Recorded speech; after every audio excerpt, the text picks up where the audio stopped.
Hello friends, super magic રસોઈમાં મિત્રો હું આપણું સ્વાગત કરું છું। આજે હું સિંગ ભુજિયાની રેસીપી લઈને આવી છું મિત્રો। તો તમને મારો વિડીયો ગમે તો લાઈક કરજો, શેર કરજો અને સબસ્ક્રાઇબ કરવાનું તો ભૂલતા જ નહીં।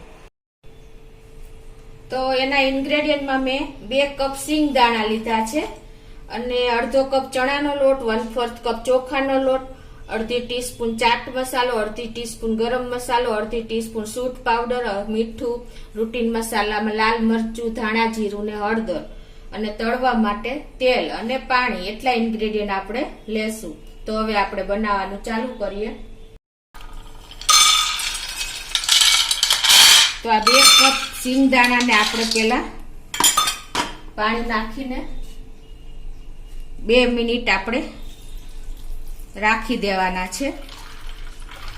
જાજી વાર નથી રાખવાના, એનું કારણ એ છે નહીંતર અંદર પાણી ચડી જશે ને તો આપણે જોઈએ એવા આપણે સિંગ ભુજિયા નહીં થાય। તો 2 મિનિટ થઈ ગઈ છે અને હવે આપણે આ સ્ટ્રેનરમાં સ્ટ્રેન કરી લેશું। તમે આ ખાસ નોટ કરજો મિત્રો, વધારે ટાઈમ નહીં લગાડતા, નહીંતર આપણે જોઈએ એવું રિઝલ્ટ નહીં મળે। હવે આને આપણે આમને આમ રાખી દેશું। હવે મિત્રો આપણે એના માટેનો મસાલો તૈયાર કરી લેશું। એટલે એમાં આપણે આ અડધો કપ મેં ચણાનો લોટ લીધો છે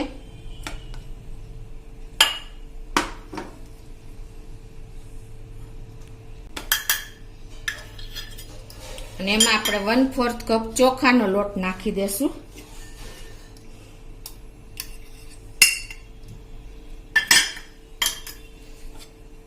હવે એમાં આપણે મસાલા કરી લેશું।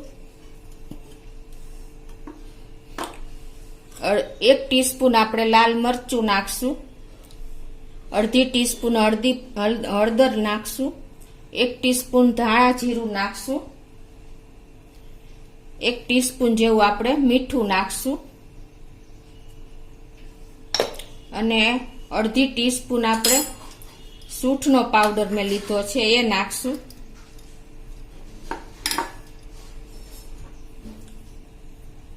અડધી ટીસ્પૂન ગરમ મસાલો છે, અડધી ટીસ્પૂન ચાટ મસાલો છે। હવે આ બધું આપણે મિક્સ કરી લેશું। આ બધું મિક્સ કર્યા પછી આપણે એને સરસ એકદમ ચાળી લેશું, એટલે પરફેક્ટ આપણો મસાલો ને બધું મિક્સ થઈ જાય આ રીતે।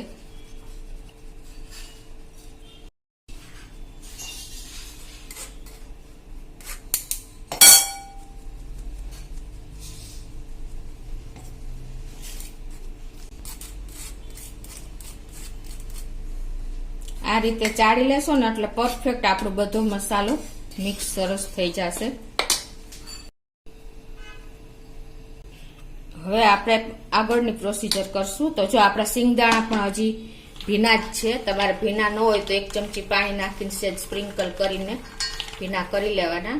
હવે આપણે આગળની પ્રોસીજરમાં આ રીતે પેલા નીચે આજે આપણે મિક્સ કર્યો છે લોટ ને મસાલો એ આવી રીતે નાખશું, એક લેયર કરશું અને એમાં આપણે આ સિંગદાણા નાખી દેશું આવી રીતે। એની માથે પાછું આપણે આ મસાલાનું લેયર કરશું, લોટ મસાલાનું।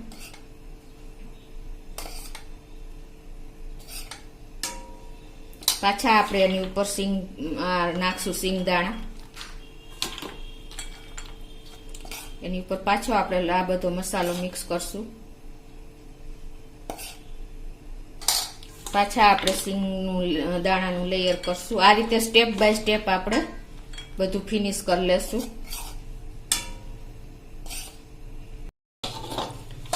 હવે પાછું લાસ્ટ હવે આ લેયર છે આપણું દાણાનું। હવે એમાં આપણે આ લોટ જે મસાલો વધ્યો છે એ પાછો ઉપર સ્પ્રિંકલ કરી દેશું આ રીતે। હવે એને આ બધું આપણે આ રીતે મિક્સ કરી લેશું।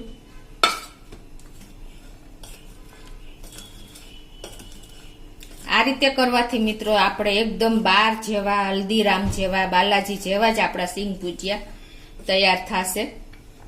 જો તમને એમ લાગે કે મસાલો થોડોક વધારે છે તો તમારે 1 થી 2 ચમચી જે પ્રમાણે જરૂર પડે એ પ્રમાણે પાણી સ્પ્રિંકલ કરતું જવાનું. અત્યારે મને થોડુંક લોટમાં જ કોરો લાગે છે તો 1 ચમચી જેવું પાણી નાખું છું.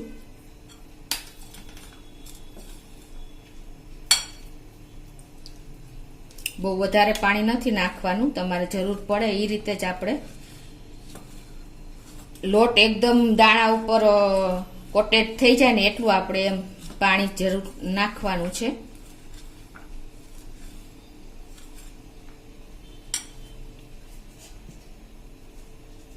હજી થોડુંક 1 ચમચી જેવું નાખું છું.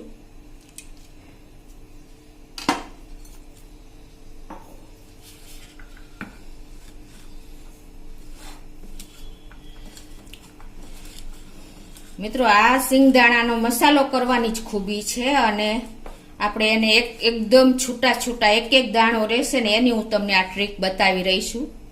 એટલે તમે એન્ડ સુધી આ વિડિયા સાથે જોડાયેલા રહેજો. સેજ હજી જરૂર લાગે છે.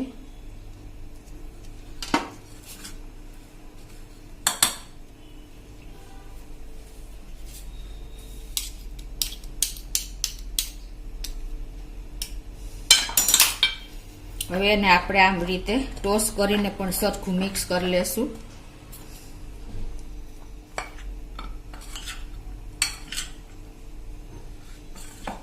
જો આ રીતે પરફેક્ટ મેજરમેન્ટ સાથે તમે કરશો ને મિત્રો તો તમારે કોઈ કમ્પ્લેન નહીં રહે. એકદમ બાર જેવા કુરકુરા ક્રન્ચી આપણા સિંગ ભુજિયા છૂટા છૂટા તૈયાર થશે.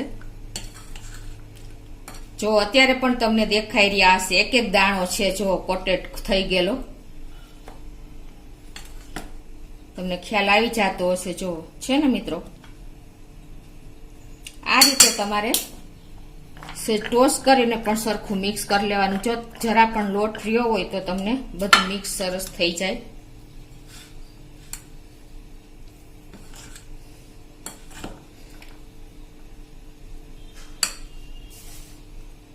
હવે આને આપણે 10 મિનિટ ઢાંકીને રાખી દેશું. હવે આપણે 10 મિનિટ આરામ આપ્યો એને થઈ ગઈ છે. હવે એને હું એક વખત સરસ હલાવી લઉં.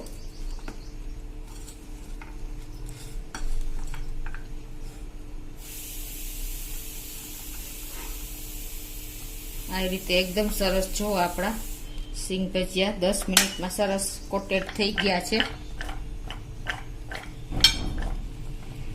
હવે આ બાજુ મેં તેલ પણ ગરમ કરવા મૂકી દીધું છે તો ચેક કરી લઈએ આપણે 1 દાણો નાખીને. આપણું તેલ પણ ગરમ થઈ ગયું છે તો આપણે 1 દાણો નાખીને ચેક કરી લઈએ. જો મિત્રો આપણે જોઈએ એવું પરફેક્ટ આપણું તેલ ગરમ થયું છે તો હવે આપણે આ બધા સિંગ ભુજિયાને તળી લઈએ.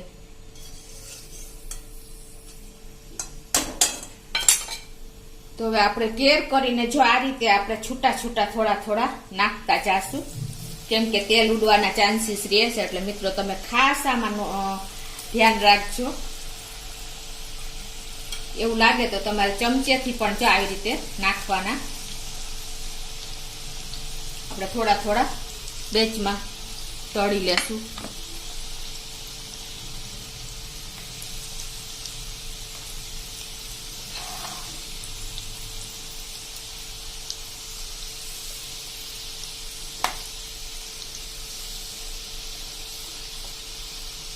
એકદમ આપણે ગોલ્ડન બ્રાઉન થાય ત્યાં સુધી આપણે આને ખાવા દેશું. આ રીતે મિત્રો આપણે તેલમાં જો આ સિંગ ભુજિયાના દાણા નાખ્યા પછી આપણે ગેસની ફ્લેમ મીડિયમ રાખવાની છે અને હલકા બ્રાઉન થાય ત્યાં સુધી જ આપણે તળવાના છે. તો આપણે જોવો હવે તૈયાર થઈ ગયા છે હલકા બ્રાઉન કલર જેવા.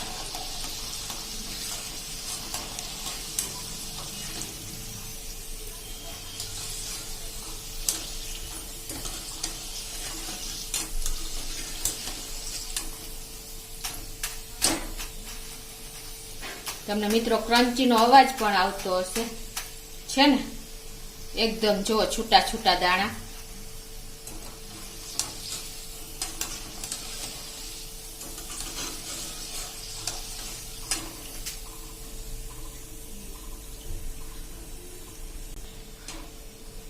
તો મિત્રો આ રીતે આપણે એકદમ જો આ રીતે તેલ નિતારી લેવાનું, રહેતું જ નથી. આમ તો એકદમ જો છૂટો છૂટો દાણો થઈ ગયો છે. એટલે હવે આપણે એને એક પ્લેટમાં લઈ લેશું. એ જ રીતે હવે આપણે બીજી બેચ તૈયાર કરી લેશું.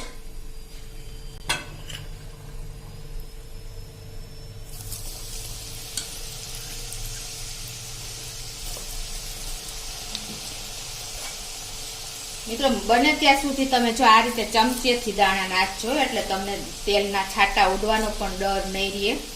ખાસ તમે આ ધ્યાન રાખજો.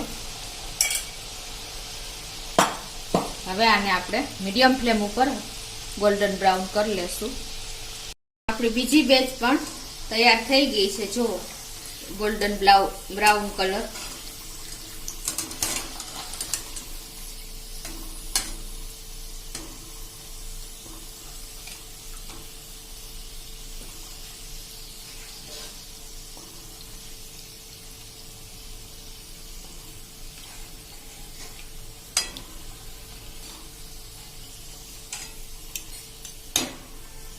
મિત્રો આ રીતે આપણે જો બધા સિંગ ભુજિયા તૈયાર કરી લેશું. તમને ખ્યાલ આવી જતો હશે. જો એક એક દાણો છૂટો થઈ ગયો છે. 12 જેવા જ આપણે સિંગ ભુજિયા તૈયાર થયા છે. તો હવે એને આપણે પ્લેટમાં લઈ લેશું.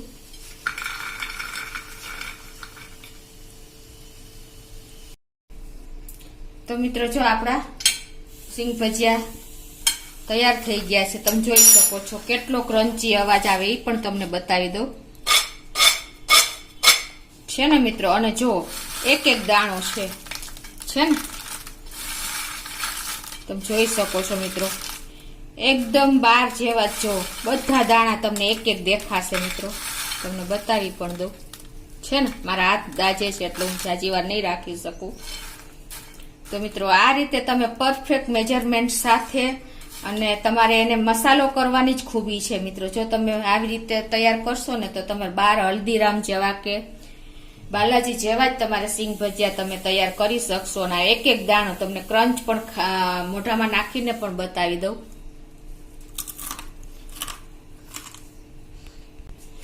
તો મિત્રો તમને ચોક્કસ આ સિંગ ભુજિયાની રેસીપી ગમી હશે તો તમે ચોક્કસ ઘરે એક વખત જો આ રીતે ટ્રાય કરજો. અને તમે મને કોમેન્ટ બોક્સમાં જણાવજો કે આપણા સિંગ ભજીયા કેવા થયા છે. તો તમને મારો વિડીયો ગમે તો લાઈક કરજો, શેર કરજો અને સબસ્ક્રાઇબ કરવાનું તો ભૂલતા જ નહીં.